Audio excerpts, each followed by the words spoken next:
బొల్లారంలో 56 లక్షలకే gated కమ్యూనిటీలో 2 BHK flat. Just call. నమస్తే, welcome to మనం టీవీ. నా పేరు వలి. లైవ్ లో జాయిన్ అయ్యారు ప్రముఖ రాజకీయ విశ్లేషకులు అరచమల్లి శ్రీనివాస్ గారు. వారితో మాట్లాడదాం. అరచమల్లి గారు నమస్కారం సార్. నమస్కారం అండి. అరచమల్లి గారు, ఈ లడ్డూ వివాదం తర్వాత జగన్మోహన్ రెడ్డి గారి మీద ఎప్పుడూ లేనట్లుగా కేంద్రం సీరియస్ అయింది. బీజేపీ పెద్దలు అత్యంత సీరియస్ గా ఉన్నారు.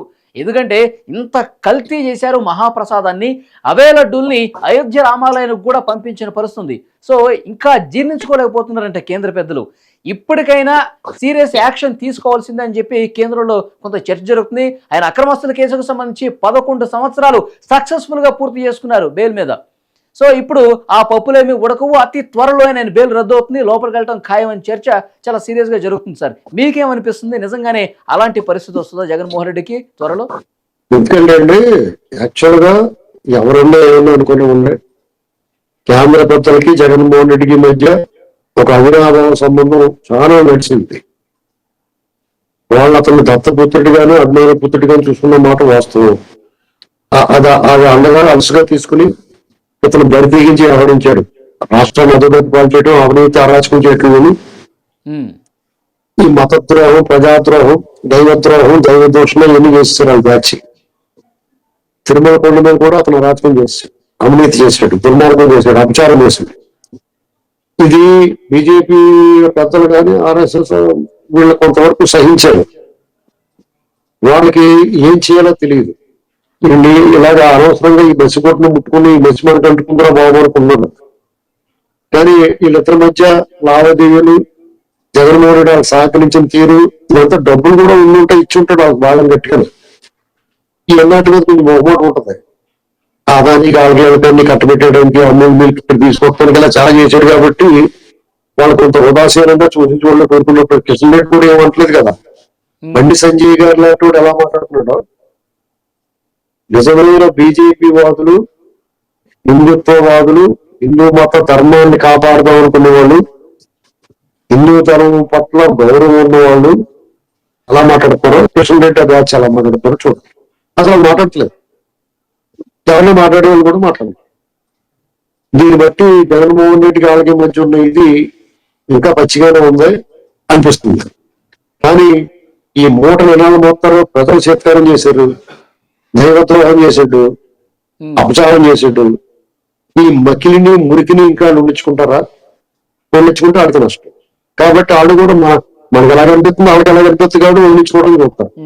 సరే, చెప్తా ఉన్నారు సిబిఐతో విచారణ చేస్తే బాగుంటుంది. టీటీలో జరిగిన ఈ అవినీతి కావచ్చు, అక్రమాలు కావచ్చు, ఒక లడ్డు వివాదమే కాదు, ఆస్తులు కావచ్చు, ఆభరణాలు కావచ్చు, దేవాలయానికి సంబంధించిన భూములు కావచ్చు, చాలా దోచేసుకున్నారు, టికెట్లు కూడా చాలా దోచేసుకున్నారు అని చెప్పి వార్తలు వస్తున్న నేపథ్యంలో సిబిఐ అయితే కరెక్ట్ అంటున్నారు సార్. ఏమంటారు మీరు? సిబిఐ అయితే వాళ్ళ దద్దమ్మలో జగన్మోహన్ రెడ్డి విషయంలో ఇంకెవడలేడండి. చెమట దద్దమ్మలు అంటే 11 ఏళ్ల పాటు అతను వదిలేసి సిగ్గు లేకుండా సిబిఐని అడిగాడంటే అది ఖచ్చితంగా జగన్ బూట్లోకి కూడా వేరే వర్గాలు అని చెప్తుంది. ఎందుకంటే సిబిఐ అయితే ఆ పైన ఉన్న వాళ్ళు పంజరంలో చిలక, వాళ్ళు ఏం చెప్తుంది ఆడితే అలా అక్కడ బాబాయ్ మర్డర్ కేసు దర్యాప్తు చేస్తానికి వచ్చిన కేసు పెట్టారు, ఇలా కొట్టు పంపించారు. అవును అవును, ఇవన్నీ చూసి కూడా ఇంకా సిబిఐ బుద్ధి ఉందా వాళ్ళకి అన్నదంటున్నారు. వాళ్ళు ఏమన్నా ఏకంగా 20 ప్రపంచవ్యాప్తంగా కోట్లాది మంది భక్తులు, కలియుగ వైకుంఠం సాక్షాత్తు మహావిష్ణువుల ప్రతిరూపమైన వెంకటేశ్వర స్వామి మీద అపచారం జరిగి దాని మీద దర్యాప్తుకి ఎత్తుంటే ఇలాంటి దద్దమ్మల్ని సవటంలో ఎత్తరా? ఎవరు చెప్పినా ఎవరు చెప్పి చేతల్లో ఉండి ఆంధ్రప్రదేశ్ పోలీసు జగన్మోహన్ రెడ్డి లాంటి వాడు పరిపాలనలో భ్రష్టు పెట్టిపోయాడు. కానీ చంద్రబాబు నాయుడు గారి ప్రభుత్వం ఇంకా ఇతర ప్రభుత్వాల్లో కూడా చాలా బాగా పనిచేశారు. ఇప్పుడు కూడా పనిచేస్తారు. మీరు సిబిఐ అడిగాడంటే వాడు సన్నాసి, వాడు దొంగ కింద లెక్క, అంతే సింపుల్. ఒకటే లెక్క. మీరు జగన్ కి మేలు అడుగుతున్నారంటారు అయితే? అంతే, అనుమానం ఉంది. ఇకపోతే జగన్మోహన్ రెడ్డి విషయంలో ఆడేం తప్పు చేసినా గానీ ఫ్లడ్ లైట్ వెలుగులో అవినీతి చేసాడు, అక్రమం చేసాడు, అరాచకం చేసాడు. దానికి మళ్ళీ ఈ సిట్ అనే ఏదన్నా ఇంకా మైక్రో లెవెల్లో ఇంకా మనకు తెలియని ఏమన్నా చూడటానికి తప్ప కొన్ని అన్ని బహిరంగమే. టిక్కెట్ల కొమ్ము కూడా మన బహిరంగం. ఈ లడ్డు విషయం స్పష్టంగా తెలిసిపోయింది. ఈ కాంట్రాక్టర్లు ఇలాంటివన్నీ కొంచెం లోపల కంటే స్టేషన్లో అడవుల్లో ఎంత కొట్టుకుపోయారు ఇవన్నీ తెలుసుకోవడం కోసం సిట్ అంతే. వీళ్ళని జైల్లో పెట్టేస్తాను సరిపోతుంది. ఇప్పుడు ఈ లడ్డు వ్యవహారం ఒకటి చాలు జైల్లో పెట్టేస్తాను. అంటే శ్రీవారి నగలకి ఏం చెప్పేశారు, ఆ పరకామణి ఏం అవకతవకం జరిగినాయి, ఇంకా మనకు తెలియని విషయాలు తెలుసుకోవడం కోసం వీళ్ళందరినీ ఈ దొంగలందరినీ పట్టుకోవడం కోసం సిట్ వేసారు, ఖచ్చితంగా పట్టుకుంటారు. అదే సిబిఐ అనుకోండి ఒక 2 ఏళ్ళు చేస్తారు. వాళ్ళు వచ్చేవాడు కూర్చుని మళ్ళీ సరిపోతున్న సిబిఐకి ఇంకా అది కొనసాగుతుందంటారా? సో మొన్న 23వ తారీఖు 11 సంవత్సరాలు కంప్లీట్ అయిపోయింది బెయిల్ మీద.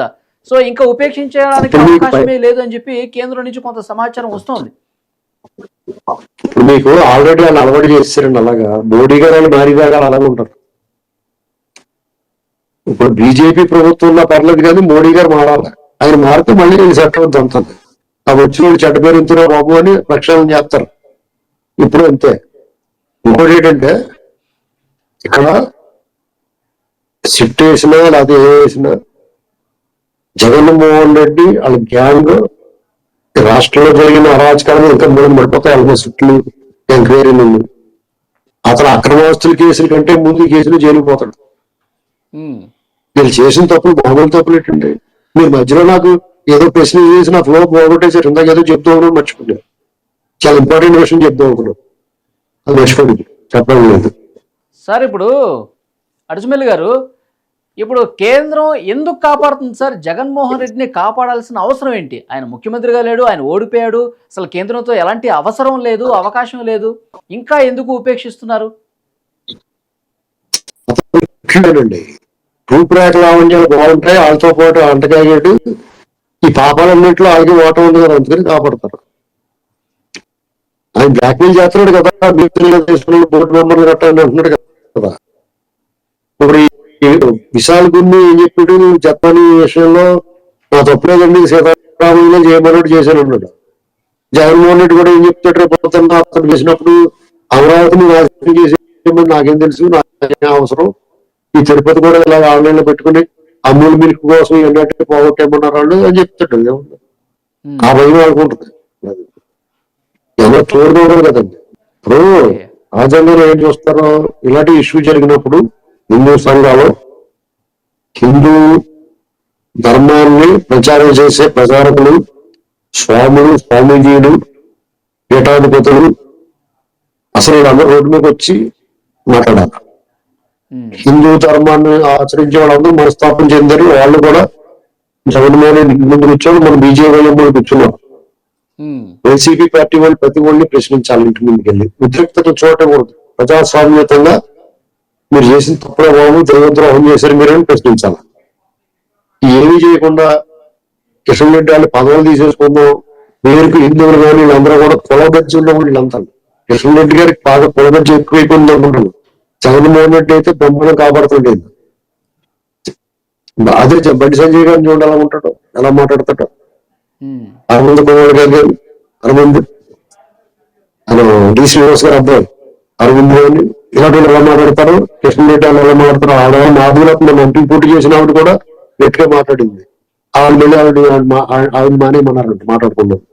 రాజా సింగ్ ఇది ఒరిజినల్ వాళ్ళు మాట్లాడతారు. మనం రెండు బతులు కొట్టి మాట్లాడతారు. అవును సార్, అనిపిస్తోంది. ఇప్పుడు జగన్మోహన్ రెడ్డి గారి ప్లేస్ లో ఇంకెవరైనా ఉండుంటే గనక గగ్గోలు పెట్టేసేవాళ్ళు, ధర్నాలు, రాస్తారోకులు, ఆ సంఘాలు ఈ సంఘాలు అని చెప్పి విపరీతంగా చేసాయి.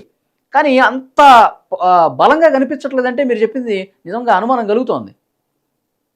అనుమానం ఏంటంటే నిజమేనండి. వాళ్ళు ఇడియలేజెంట్ మతాన్ని అలా ఆయుధంగా వాడుకున్నారు అంతే. నిజంగా మతం పట్ల విశ్వాసం, మత ఉద్ధరణ ఏం లేదు. ఆ మత ఉద్ధరణ లేదు, రాజకీయంగా వాడుకునే వాళ్ళతో ఇప్పుడు ప్రస్తుతం చేతిలో పెత్తనం సాగుతుంది. బీజేపీ మొత్తంలో ఉండదు, ఆర్ఎస్ఎస్ బ్యాక్గ్రౌండ్ వాళ్ళ ఎజెండా ఉంటే పాపం వాళ్ళ అధికారం ఉన్నా లేకపోతే ఒకలాగా ఉండేవారు. కానీ వీళ్ళు కలుషితం చేస్తారు. వాళ్ళ ఇలాంటి కులగచ్చి ఉన్న వాళ్ళు కొంచెం మా ప్రముఖ పాత్ర వహించడం వల్ల నేను మొహమ్మలాగానే చెప్తాను, ఏమన్నా అనుకుని ఉండాలి. మీకు రామతీర్థ విషయం జరిగిన, రథాలు తగలడిపోయినా, దేవీ దేవతలకు అపచారాలు జరిగిన, తిరుపతి దేవస్థానం ఇచ్చేది జరిగింది. వీళ్ళు ఏమీ మాట్లాడేవారు కాదు. తర్వాత చంద్రబాబు నాయుడు గారు రామతీర్థ విషయంలో వాళ్ళు కొంచెం అడవాడి చేద్దామని చూశారు. చంద్రబాబు నాయుడు గారు జై శ్రీరామ్ అనగానే వీళ్ళందరికీ నోటికి గాటరీ స్థానాలు ఇస్తున్నారు. ఎవరు మాట్లాడలేదు. ఇప్పుడు అలాగే ఆ తాళం ఇప్పటికీ తీయలేదు. నోటికి గ్యాలరీస్ అప్లై చేశారు తాళం. ఉమ్.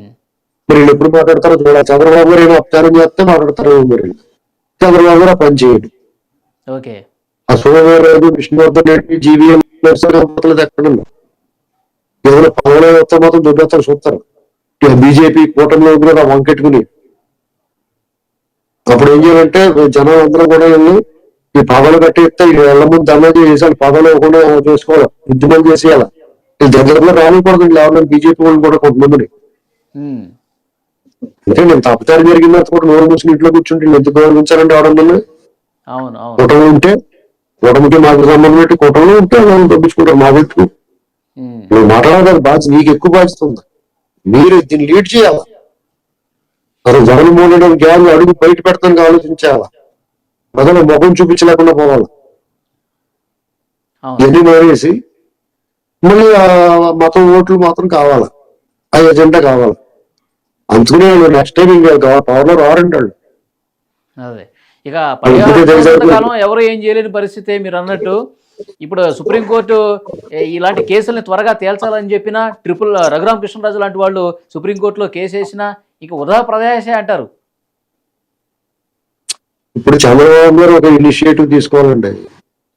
వాళ్ళకి జిల్లా కోర్టులు, హైకోర్టులు, సుప్రీంకోర్టులు అవకాశం ఉండకూడదు. అన్ని ఒక 5-6 కోర్టులు పక్కనే పెట్టాలి. మన హైకోర్టు ఉంది 10 బిల్డింగ్. ఈ కోర్టులో ఈ కేసు జగన్మోహన్ రెడ్డి శిక్ష ఇస్తారనుకో, నువ్వు పైకి వెళ్తావా, వీళ్ళు 2 రోజుల్లో వెళ్ళిపోవాలా అని చెప్పి పక్క కోర్టులో పంపించాలా. అక్కడ కూడా శిక్ష ఇస్తారనుకో, సుప్రీంకోర్టు అక్కడే ఉన్నదండి. ఆ బెంచ్లన్నీ వాళ్ళందరి చేత ఆ సుప్రీంకోర్టు వాళ్ళకి ఇక్కడ నుంచి ఆన్లైన్ లో మాట్లాడిచ్చేసి ఇమ్మీడియట్ గా తేల్చి 6 నెలల్లో కేసులు తేల్చేసి వీళ్ళందరినీ జైలు పెట్టేయాలా. జైలు కట్టి సెపరేట్ గా పెడతారు. వీళ్ళు ఇంకో జైల్లో పెడితే వీళ్ళు ఆ మిగతాలు పాడు చేస్తారు. లేదా రాజమండ్రి జైల్లో పెట్టేయాలా. రాజమండ్రి జైల్లో పెడితే ఇంకా అక్కడ పోలంత ఈ మోర్పొడి గీడిపోళ్ళు అన్నీ అమ్మటానికి అట్ట కొనుకొస్తారు. వీళ్ళు శిక్ష ఖాయమైపోయిందా వీళ్ళందరూ వెయిటర్స్ ఇచ్చి ఆ పెట్రోల్ బంకులు, కాపోటలో మామిడిపళ్ళు, కూరగాయల దుకాణం ఉన్నాయి కాబట్టి వీళ్ళందరి చేత అవన్నీ అమ్మించాలి. పని చేయకుండా వదిలేయకూడదు. కూర్చోబెట్టి స్నేహ బ్లాక్ లోన్ కట్టా పెట్టి సర్వ సౌకర్యాలు కల్పించకూడదు.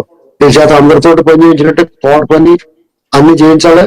వంట వచ్చినట్టు ఎవరంటే వంట చేయించాలి. వాళ్ళ చేత విజయసాయి రెడ్డి చేత ఏం చేయాలంటే మాంసం ఎంత వచ్చింది, బియ్యం ఎంత వచ్చింది లెక్క రాయించాలి.